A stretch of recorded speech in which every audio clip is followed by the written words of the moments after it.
Fan লিস্টে একটা মাইয়া আছে যার কাছে হিপ হপ আছে। চলো আজকে মেয়েটার আমরা প্রপোজ করি, দেখি ও অ্যাকসেপ্ট করে কিনা। प्यारी समझ गई। গাইস ওর ইনভাইট দিছি এখনই।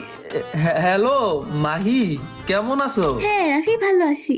তুমি ভালো আছো? ভালো নাই তোমারে সারা, অনেকদিন ধরে ভাবতাছি তোমার একটা কথা কমু। रहा नहीं जाता। কি কথা বলো? তুমি মাইয়া ইয়া ফুলা ক্যারেক্টার লইয়া রাখছো, তোমারে বেড়া মন হইতাছে। আগে ক্যারেক্টার চেঞ্জ করো তারপরে কইতাছি।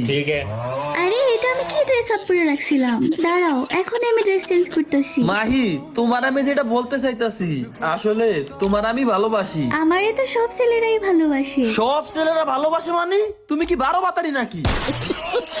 পাগল নাকি তুমি? এসব কি বলতাছো? আমারে সব ছেলেরা ভালোবাসে, আমি কাউরে ভালোবাসি না। ও তা আমারে বাসবা? আমারে আমি ভালোবাসবো কেমনে? আমি তো বিবাহিত, এটা আমার জামাই আইডি।